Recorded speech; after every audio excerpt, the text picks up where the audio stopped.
Man, King of Mind, Body, and Circumstance, by JamesAllen. Foreword. The problem of life consists in learning how to live. It is like the problem of addition or subtraction to the schoolboy. When mastered, all difficulty disappears, and the problem has vanished. All the problems of life, whether they be social, political, or religious, subsist in ignorance and wrong living. As they are solved in the heart of each individual, they will be solved in the mass of men. Humanity at present is in the painful stage of learning. It is confronted with the difficulties of its own ignorance. As men live to learn rightly, learn to direct their forces, and use their functions and faculties by the light of wisdom, the sum of life will be correctly done, and its mastery will put an end to all the problems of evil. To the wise, all such problems have ceased. JamesAllen. End of Foreword. Chapter 1. The Inner World of Thoughts. Man is the maker of happiness and misery. Further, he is the creator and perpetuator of his own happiness and misery. These things are not externally imposed. They are internal conditions. Their cause is neither deity nor devil nor circumstance, but thought. They are the effects of deeds, and deeds are the visible side of thoughts. Fixed attitudes of mind determine courses of conduct, and from courses of conduct come those reactions called happiness and unhappiness. This being so, it follows that, to alter the reactive condition, one must alter the active thought. To exchange misery for happiness, it is necessary to reverse the fixed attitude of mind and habitual course of conduct which is the cause of misery, and the reverse effect will appear in the mind and life. A man has no power to be happy while thinking and acting selfishly. He cannot be unhappy while thinking and acting unselfishly. Wheresoever the cause is, there the effect will appear. Man cannot abrogate effects, but he can alter causes. He can purify his nature. He can remold his character. There is great power in self-conquest. There is great joy in transforming oneself. Each man is circumscribed by his own thoughts, but he can gradually extend their circle. He can enlarge and elevate his mental sphere. He can leave the low and reach up to the high. He can refrain from harboring thoughts that are dark and hateful, and can cherish thoughts that are bright and beautiful. And as he does this, he will pass into a higher sphere of power and beauty, will become conscious of a more complete and perfect world. For men live in spheres low or high according to the nature of their thoughts. Their world is as dark and narrow as they conceive it to be, as expansive and glorious as their comprehensive capacity. Everything around them is tinged with the color of their thoughts. Consider the man whose mind is suspicious, covetous, envious. How small and mean and dreary everything appears to him. Having no grandeur in himself, he sees no grandeur anywhere. Being ignoble himself, he is incapable of seeing nobility in any being. Even his God is a covetous being that can be bribed, and he judges all men and women to be as petty and selfish as he himself is, so that he sees in the most exalted acts of unselfishness only motives that are mean and base. Consider again the man whose mind is unsuspecting, generous, magnanimous. How wondrous and beautiful is his world! He is conscious of some kind of nobility in all creatures and beings. He sees men as true, and to him they are true. In his presence the meanest forget their nature, and for the moment become like himself, getting a glimpse, albeit confused, in that temporary upliftment, of a higher order of things, of an immeasurably nobler and happier life. That small-minded man and this large-hearted man live in two different worlds, though they be neighbors. Their consciousness embraces totally different principles. Their actions are each the reverse of each other. Their moral insight is contrary. They each look out upon a different order of things. Their mental spheres are separate, and like two detached circles, they never mingle.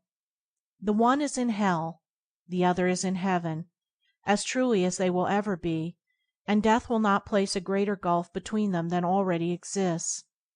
To the one, the world is a den of thieves; to the other, it is the dwelling place of gods.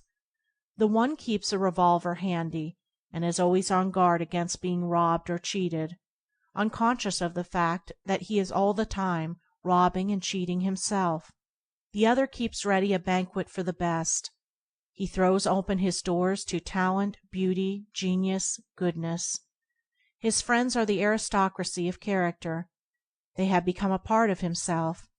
They are in his sphere of thought, his world of consciousness. From his heart pours forth nobility, and it returns to him tenfold in the multitude of those who love him and do him honor. The natural grades in human society, what are they but spheres of thought, and modes of conduct manifesting those spheres? The proletariat may rail against these divisions, but he will not alter or affect them. There is no artificial remedy for equalizing states of thought having no natural affinity, and separated by the fundamental principles of life. The lawless and the law-abiding are eternally apart, nor is it hatred or pride that separates them, but states of intelligence and modes of conduct which in the moral principles of things stand mutually unrelated. The rude and ill-mannered are shut out from the circle of the gentle and refined by the impassable wall of their own mentality, which though they may remove by patient self-improvement, they can never scale by a vulgar intrusion. The kingdom of heaven is not taken by violence, but he who conforms to its principles receives the password. The ruffian moves in a society of ruffians. The saint is one of an elect brethren whose communion is divine music. All men are mirrors, reflecting according to their own surface. All men, looking at the world of men and things, are looking into a mirror which gives back their own reflection. Each man moves in the limited or expansive circle of his own thoughts, and all outside that circle is non-existent to him. He only knows that which he has become. The narrower the boundary, the more convinced is the man that there is no further limit, no other circle. The lesser cannot contain the greater, and he has no means of apprehending the larger minds. Such knowledge comes only by growth. The man who moves in a widely extended circle of thought knows all the lesser circles from which he has emerged, for in the larger experience all lesser experiences are contained and preserved. And when his circle impinges upon the sphere of perfect manhood, when he is fitting himself for company and communion with them of blameless conduct and profound understanding, then his wisdom will have become sufficient to convince him that there are wider circles still beyond of which he is as yet but dimly conscious, or is entirely ignorant. Men, like schoolboys, find themselves in standards or classes to which their ignorance or knowledge entitles them. The curriculum of the sixth standard is a mystery to the boy in the first. It is outside and beyond the circle of his comprehension, but he reaches it by a persistent effort and patient growth in his learning. By mastering and outgrowing all the standards between, he comes at last to the sixth, and making its learning his own, and beyond still is the sphere of the teacher.